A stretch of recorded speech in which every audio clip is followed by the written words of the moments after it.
Hello नमस्कार साथियों, आज हमारे चैनल में आप सभी का बहुत बहुत स्वागत है। साथियों, आज मैं बीएड फर्स्ट सेमेस्टर वाले विद्यार्थियों के लिए बहुत ही महत्वपूर्ण वीडियो लेकर आई हूँ और ये वीडियो आपके फर्स्ट सेमेस्टर के फर्स्ट पेपर की वीडियो है। साथियों, इससे पहले मैंने एक यूनिट में आपकी जो 4-5 वीडियो थी पूरे टॉपिक वाइज मैंने करा दी है और आज मैं आपको यूनिट सेकंड से आपके बाल विकास के सिद्धांत हैं। एक जो बाल विकास का सिद्धांत है एरिक एरिक्सन का, उस सिद्धांत को लेकर आई हूँ। तो साथियों, आप उसको ध्यान से देखिए, बहुत ही महत्वपूर्ण सिद्धांत है ये। आपका सी टेट में तो अवश्य आता ही आता है, यूपी टेट और आपके एग्जाम में डीएलएड वाले विद्यार्थियों के लिए, बीएड वाले विद्यार्थियों के लिए बहुत ही महत्वपूर्ण वीडियो है। तो साथियों, हम बात करेंगे सामाजिक मनोसामाजिक विकास का सिद्धांत। साथियों, एरिक्सन का जो सिद्धांत है उसका नाम है मनोसामाजिक विकास का सिद्धांत। अब हम बात करें जो एरिक्सन थे उनका जन्म कब हुआ था, तो उनका जन्म सन 1902 में हुआ था। कहाँ हुआ? ये जर्मनी में हुआ था। तो साथियों, ये कहाँ के रहने वाले थे? एरिक्सन स्थान भी पूछा जाता है कि इनका जन्म कब हुआ, तो 1902 को हुआ। ये कहाँ के रहने वाले थे? इनका निवास स्थान क्या था, तो इनका निवास स्थान जर्मनी था। साथियों, इसके बाद बात करें हम कि जो इस सिद्धांत का प्रतिपादन किया गया था सन 1963 में किया गया था। 1963 में इस सिद्धांत का प्रतिपादन किया गया और उस सिद्धांत का नाम है मनोसामाजिक विकास का सिद्धांत। तो साथियों, जो मनोसामाजिक विकास का सिद्धांत है, उस सिद्धांत की अगर हम बात करें तो उस सिद्धांत को एरिक्सन को जो एरिक्सन था आपका मनोवैज्ञानिक, एक फ्राइडवादी मनोवैज्ञानिक थे, तो एरिक्सन को नव फ्राइडवादी मनोविज्ञान भी कहा जाता है या फिर माना जाता है, क्योंकि इन्होंने जो फ्राइड का सिद्धांत था उनके विचारों को ही, उनके विचारों की नकल की, बिल्कुल अपना सिद्धांत फ्राइड के जैसे विचार थे, उन्हीं विचारों को देखकर अपना सिद्धांत तैयार किया। तो साथियों, एरिक्सन ने 8 अवस्थाएं बताई और 8 अवस्थाओं में अपने सिद्धांत को पूर्ण किया है। तो साथियों, इससे पहले हम ये देखें कि इनकी पुस्तक है वो कुछ इम्पोर्टेंट है, जैसे कि यहाँ पे आपकी नोट है ब्लैक बोर्ड पर, चाइल्डहुड एंड सोसाइटी, ये एरिक्सन की पुस्तक है। द लाइफ साइकिल कंप्लीटेड, तो ये भी उनकी पुस्तक है। और पुस्तकों के नाम बताएं, द एरिक्सन पैडर, ये भी एरिक्सन की पुस्तक है। इसके बाद है द टॉय एंड रीजन, ये भी एरिक्सन की पुस्तक है। तो साथियों, ये एरिक्सन की 3-4 बुक है जो हमने आज आपके लिए बताई है।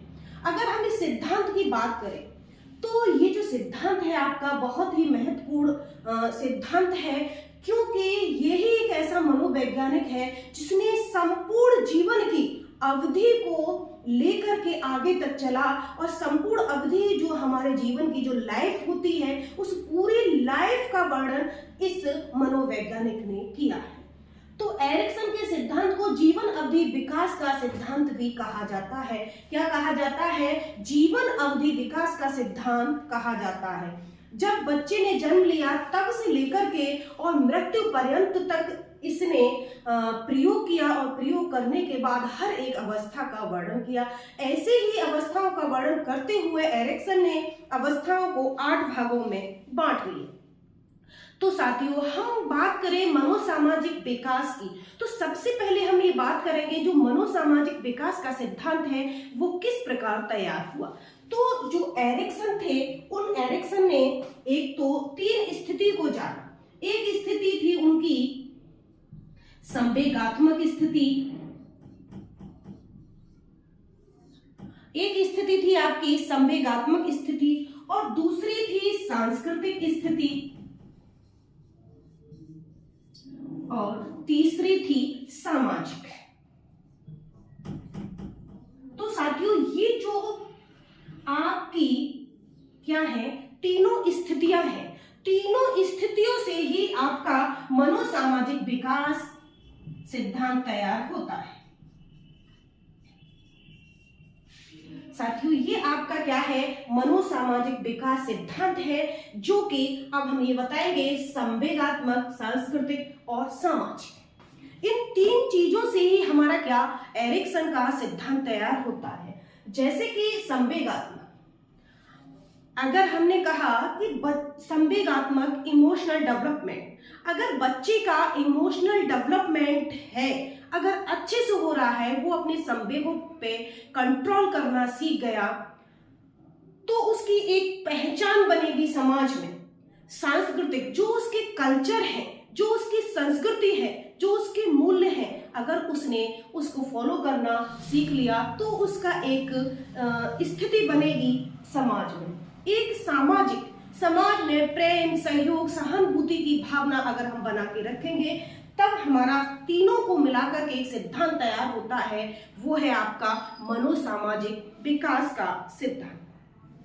देखिए एरिक्सन जो था, एरिक्सन ने अपने मनोसामाजिक विकास में जो सबसे अधिक महत्व दिया है, वो दिया है खुद की पहचान पर, स्वयं की पहचान पर। एरिक्सन ने जो सिद्धांत अपना तैयार किया है, वो स्व पहचान पे, अपनी स्वयं की पहचान किस प्रकार की जाए, इसीलिए ये सिद्धांत मनोसामाजिक विकास का सिद्धांत तैयार किया। इसमें 3 चीजें शामिल हैं, संवेगात्मक, सांस्कृतिक और सामाजिक। इन तीनों को मिलाकर के हमारा मनोसामाजिक विकास का सिद्धांत तैयार होता है। साथियों, जैसे अगर हम इमोशनल को कंट्रोल करना नहीं सीखेंगे तो हमारी समाज में स्थिति अच्छी नहीं होगी, हमारा कोई भी सम्मान नहीं करेगा। अगर हम किसी पे गुस्सा करेंगे या किसी पे एकदम भड़क जाएंगे, तो ये क्या है, हम संवेगों को कंट्रोल नहीं कर पा रहे। सांस्कृतिक, अगर हम अपनी जो भी हमारे कल्चर है, जो भी हमारी संस्कृति है, उसको अगर हम फॉलो नहीं कर पा रहे तो हमें समाज मान्यता नहीं देगा। अगर सामाजिक विकास की बात करें, सोशल डेवलप नहीं है, तो यहाँ पे अगर हम किसी के प्रति प्रेम, सहयोग जैसी भावना अगर हमारे अंदर नहीं है, तो हमारा कोई भी मान सम्मान नहीं करेगा। तो हम अपनी एक अकेली दुनिया में, हमारी कोई पहचान नहीं होगा, हमें कोई पूछेगा नहीं। इसीलिए इसने किस सिद्धांत पे, स्वयं की पहचान पर बल दिया एरिक्सन ने। तो जब इन 3 चीजों को मिलाया, संवेगात्मक, सांस्कृतिक और सामाजिक, तीनों ही विकास इसके अंदर महत्वपूर्ण है। जब ये तीनों स्थितियां बच्चे की अच्छी होंगी, तभी उसका मनोसामाजिक विकास हो सकता है। तो साथियों, आज के लिए इतना ही। कल मैं जो वीडियो आपको दूंगी, वो उसमें एरिक्सन के सिद्धांत की जो 8 अवस्थाएं हैं, उसका वर्णन करूंगी। साथियों, आज के लिए धन्यवाद।